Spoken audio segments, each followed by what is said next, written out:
La Voz de la Mañana en estado de situación, con la conducción de César Barrios y Anaí Acevedo. Noticias, informes y entrevistas. Una producción de La Mañana por Radio Oriental. Titulares. Muy buenos días, esta es La Voz de la Mañana en estado de situación, sábado 15 de mayo de 2021. Buenos días, César, ¿cómo estás? Muy buenos días, Anaí, comenzamos una nueva jornada. En este caso, indicamos que en Montevideo hay 6 grados de temperatura, la máxima para hoy van a ser 18 grados. Para el día de mañana se prevé nuboso, pero aumenta la temperatura, el máximo será 17, la mínima 19 durante toda la jornada. Y para lo que resta de la semana solamente estamos viendo que puede haber alguna probabilidad de precipitaciones el día jueves. Vamos a comenzar informándoles con respecto al tema de la vacunación en Uruguay por el COVID. En total se han vacunado 2.247.000 dosis, se han dado, lo cual cubre al 64 personas cada 100 habitantes. Los agendados a partir del día de mañana son 382.861 para la primera dosis, para la segunda dosis 752.660. En el día de hoy, para vacunar hay 20.223 personas con la primera dosis, 2.735 con la segunda dosis y en espera 358.449 personas. El departamento donde más se ha vacunado es Durazno con 55,44% y donde menos se ha vacunado es en Canelones con 27,87%. Por otra parte, a nivel global, Uruguay se encuentra en el lugar número 8 en cuanto a vacunación.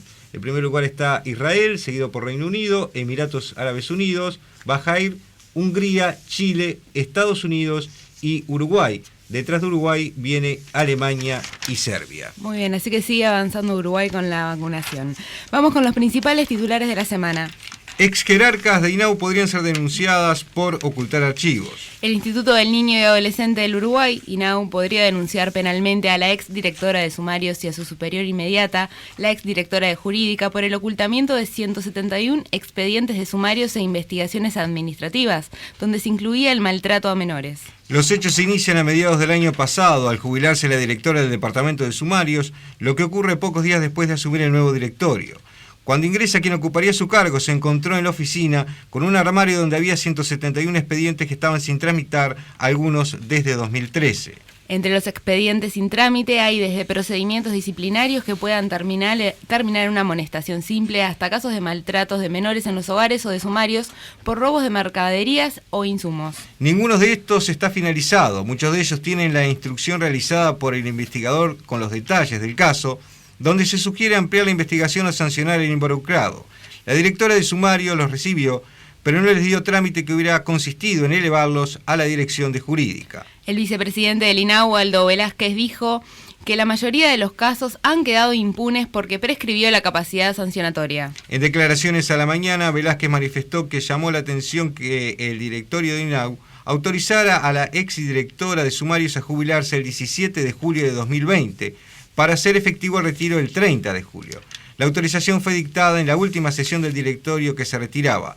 2 días después, el 19, asumían las nuevas autoridades. Velázquez aclaró que se están analizando los documentos descubiertos para ver si en algunos casos amerita una denuncia penal contra los involucrados y también contra la directora de sumarios por haber ocultado los hechos que estaban aconteciendo dentro del INAU. También se desea conocer si la exdirectora de Jurídica tiene algún tipo de responsabilidad administrativa y penal, principalmente en los casos que involucran el maltrato a menores. Más titulares. La obra del tren de UPM2 que cubrirá el trayecto Florida-Paso de los Toros continúa generando inconvenientes.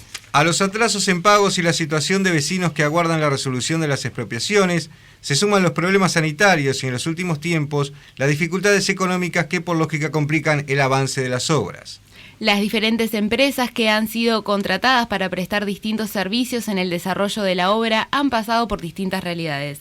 En algunos casos, luego de cumplir con los requisitos solicitados, han logrado financiar su presupuesto durante los 150 días de demora estimada para recibir los pagos correspondientes a los servicios que prestan.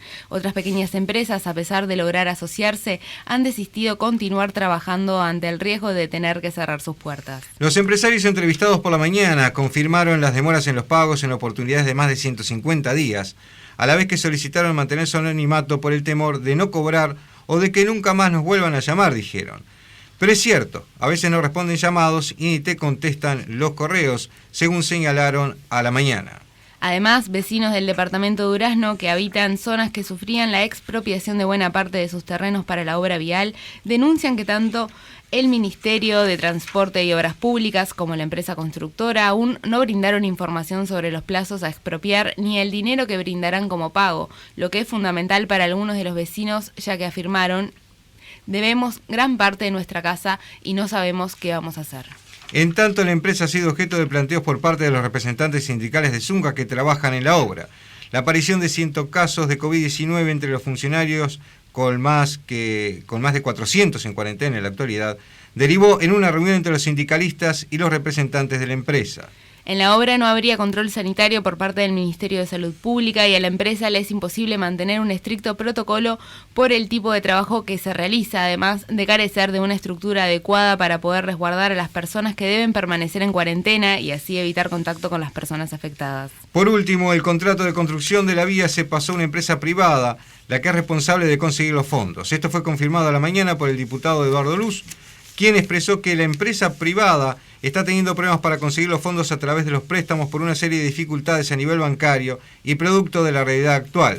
Pero fundamental es el incumplimiento de los plazos y por ello los préstamos están retenidos. Esto es porque el proyecto de vía férrea fue mal estudiado y por lo tanto mal aprobado. Más titulares. La Cámara de Comercio estima recuperación para el primer semestre de 2022. El aumento de la vacunación por parte de la población es visto como un dinamizador de la economía, sobre todo para el comercio y los servicios. El Día de la Madre significó para muchos locales varias jornadas de trabajo con saldo positivo, aunque aún es temprano para evaluaciones, señalaron desde la Cámara Nacional de Comercio y Servicios a la mañana.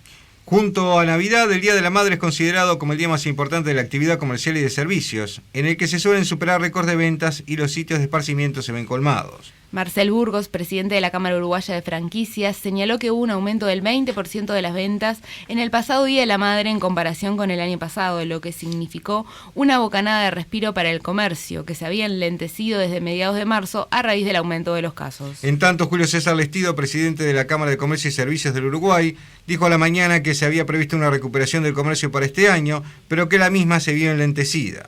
Lestido señaló que la recuperación se prevé ahora para el primer semestre del año que viene, aunque dijo que esto depende de la vacunación. Hasta ahora todo indica que venimos bien y que se nos va a permitir ir abriendo más cosas, pero es difícil porque somos conscientes de que hay sectores que están muy afectados, dijo Lestido. Además, el Lestido agregó que la actividad no está pareja dentro del comercio y los servicios, siendo estos últimos los más golpeados, sobre todo los relacionados al turismo y los eventos. Más titulares. La economía uruguaya se está recuperando y lo peor ya pasó, señaló el economista Gabriel Odone.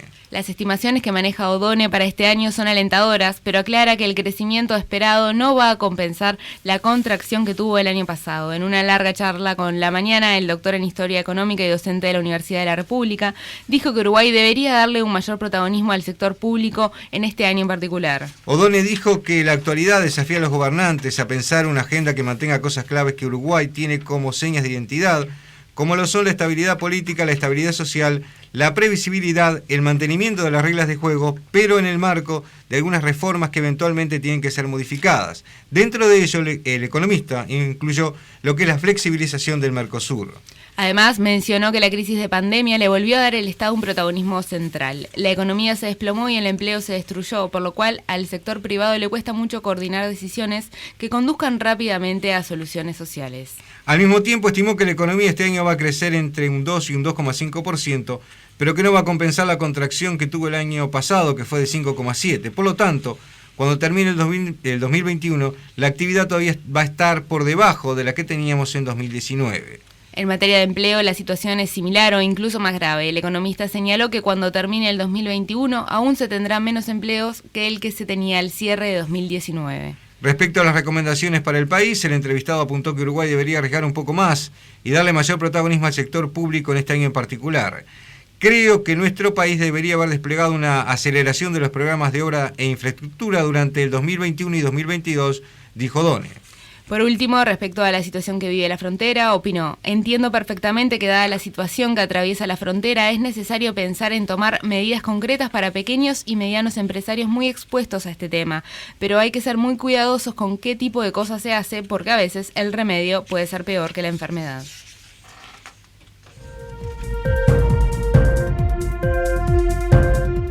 El informe de la semana.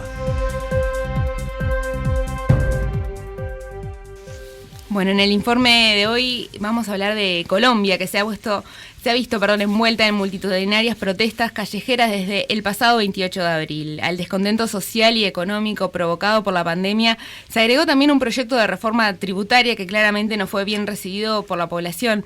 El 16 de abril pasado, el ministro de Hacienda y Crédito Público, Alberto Carrasquillo, había presentado en el Congreso el controvertido proyecto. Para charlar un poco sobre este tema, vamos a recibir a Tomás Zaranovich, periodista de La Mañana. ¿Cómo estás, Tomás? Buen día, muchas gracias, Anaí, muchas gracias, César. Y realmente sí, lo que está ocurriendo en Colombia se desencadenó, con la propuesta de lo que ellos llamaban la ley de solidaridad sostenible, lo que muchos le llamaban de reforma tributaria, que en un contexto de pandemia, Colombia en este momento tiene más de 3 millones de personas que han tenido COVID, ya hay 80.000 muertos a lo largo de toda la pandemia, y estamos en un contexto económico que lo ve el mundo y también la región, que ha bajado el empleo, ha aumentado la desigualdad y ha bajado también los ingresos.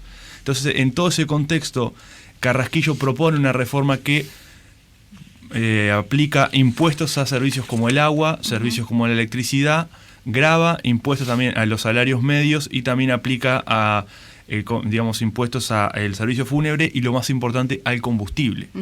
¿Qué tipo de impuesto, de qué cifra estamos hablando aproximadamente? Por ejemplo, en el tema del combustible pasa de un IVA, tenía un 5%, pasa a un 19%, lo cual sabemos que eso va a afectar no solamente el tema de la movilidad, aunque es reducida por el tema de pandemia, sino los alimentos y todas las cuestiones derivadas.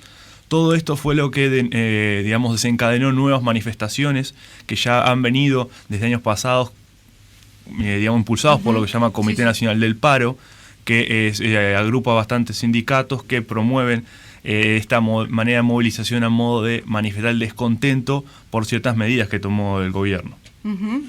Pero ahí en el tema de Colombia, en especial, ese proyecto, ¿se retiró o sigue en marcha? Exactamente, o sea, la cuestión fue de que la presión popular fue tanta, hubieron choques, violencia, incluso muertes. Ya la Defensoría de Colombia, da más de 40 muertes, hicieron que Duque pidiera al Congreso que se retirara y que se volviera a hacer otro, teniendo en cuenta la perspectiva de la población, porque él dice que el proyecto no es un capricho. Ahora, sí, gracias a la presión también renuncia Carrasquillo y asume Restrepo, que Restrepo sale a decir en notas, incluso en El País de España, dice que no se puede afectar a la población, a la clase media respecto a esto.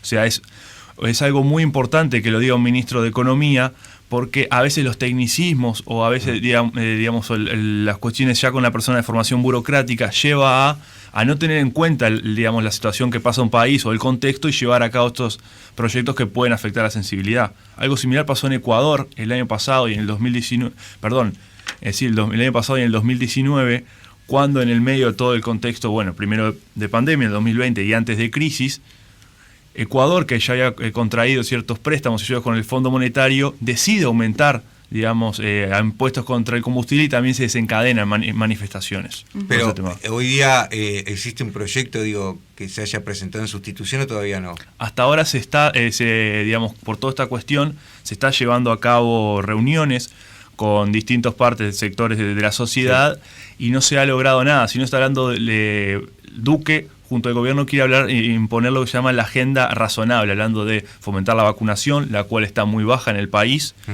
Después el tema de mejorar el acceso a las pymes y mejorar también las facilidades que tienen y la lucha contra la no discriminación y 3 puntos más. pero no se ha llegado a nada concreto, porque a la hora de reunirse con el Comité Nacional del Paro no se ha llegado a ningún punto en común. O sea que hoy día la situación, continúa, la violencia en general, ¿no? La violencia en general, continúa. Quizás los uruguayos lo pudieron haber visto más cuando estaban viendo el partido de Nacional, lo que pasaba alrededor. Ayer, o antes de ayer creo, jugó el Atlético de Cali contra el Atlético Mineiro por la Libertadores, y lo mismo, suspendieron un momento el partido por los gases lacrimógenos que hay en el entorno. ¿Cómo se está pronunciando la comunidad internacional al respecto de esto? La comunidad internacional ha sido bastante crítica con el desempeño de la Fuerza de Seguridad del Estado, ha pedido un cese de la violencia de Estados Unidos, las organizaciones relacionadas a las Naciones Unidas, lo mismo la OEA con Almagro a la cabeza, y lo cual ha generado también desde el mismo gobierno colombiano fuertes respuestas rechazando esos mensajes de la que ahora es ex canciller Blum, la cual ha renunciado también la segunda baja que tiene Duque respecto a todo este contexto de manifestaciones en medio de la pandemia. ¿Y Uruguay específicamente? Uruguay lo que ha llamado, como mantiene su línea diplomática, ha llamado al cese de la violencia y a la resolución pacífica del conflicto entre las dos partes. Hay una línea muy tradicional de Uruguay en cuanto a llamar al diálogo y evitar, mayores cosas que puedan polarizar. Nos vamos a Chile ahora, si les parece cambiamos un poquito del país, pero seguimos en Sudamérica, porque en la pasada edición de La Mañana hay una entrevista que es muy interesante a Sebastián Edwards, es un economista y escritor chileno. La nota, es un repaso por su vida, su juventud, su trayectoria también en Estados Unidos, la experiencia de haber vivido dos facetas de Chile que aún marcan el presente, ¿no? Lo que es el periodo socialista de Chile bajo el gobierno de Allende y su experiencia en Estados Unidos con los Chicago Boys. ¿Qué puntos tienen en común con la actualidad y por qué son tan importantes? Lo interesante de Edwards es que si se hiciera una biografía de su vida, podríamos ver a través de la vida de él cómo ver las dos facetas de un periodo histórico en Chile que marca el presente de manera total e incluso puede marcar el futuro. Edwards, antes de ser, estar en economía, estar con los Chicago Boys, él estuvo en el gobierno de Allende, el gobierno socialista de Allende, creo que fue en el Ministerio de Economía, si mal no entiendo, y luego él después va como quien dice, la gente lo polariza, está del otro lado, cosa que para mí todo tiene que ver, y termina él estudiando con los Chicago Boys en Chicago, valga la redundancia, que son estudiantes chilenos bajo el ala de Milton Friedman para después aplicar sus ideas en lo que es, la dictadura de Pinochet.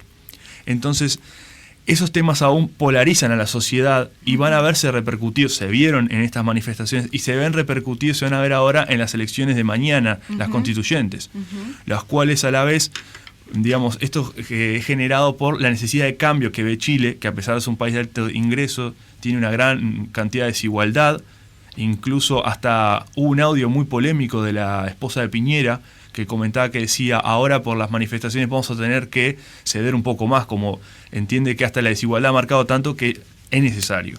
Si quieren hasta la desigualdad, vemos que también es motivo de problemas en lo que fue, como comentamos antes, Ecuador y Colombia. Acá lo que va a pasar va a ser de que van a sentarse a negociar.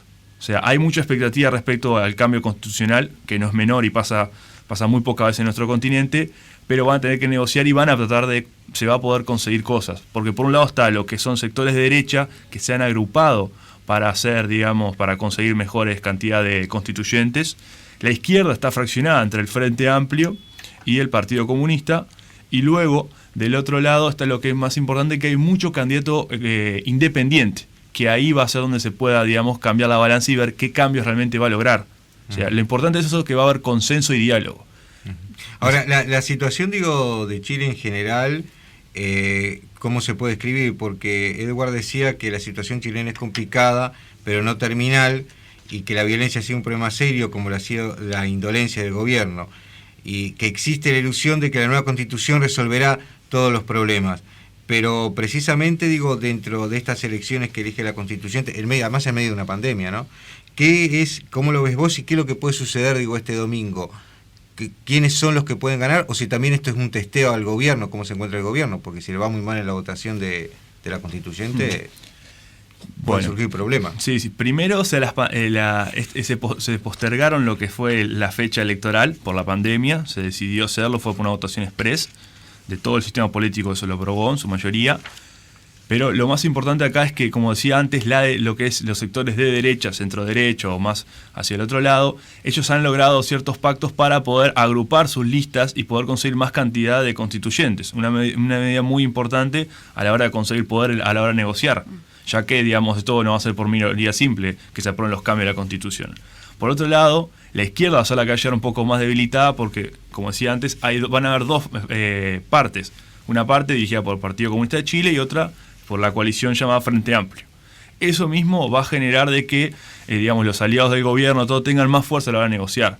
Los independientes, fuerza que tienen, no podemos medir, porque no hay ninguna que son activistas sociales o personas, digamos, que tengan alguna intención política, no se pueden medir porque no tienen una fuerza política atrás. Entonces, esos pueden ser los que puedan cambiar la balanza. O sea, lo importante acá es algo histórico que la gente puede sentarse a negociar y va a ser escuchada. La violencia, digamos, no va a poder encaminar nada más, sino el diálogo, porque la polarización no va a llegar a ninguna solución de los problemas, en este caso. Bueno, estaremos entonces atentos a ver qué es lo que pasa en Chile y en Colombia. Tomás Aronovich, muchas gracias por acompañarnos a nuestro programa. Bueno, muchas gracias a ustedes. Vamos a una pausa.